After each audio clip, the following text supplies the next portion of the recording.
Okay, we're going to use assistive touch. Go ahead and apply it. We could sweep around and all this kind of stuff and go from window to window using our finger on the iPad. But I'm going to put an assistive touch button on there. You can see me sweeping around. Okay, ready to go to sweep that out of there. Go ahead and go back to settings. Go to accessibility.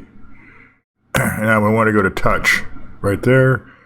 And where it says assistive touch, we want to turn it on. Okay, it is on. There's a little white dot up on top.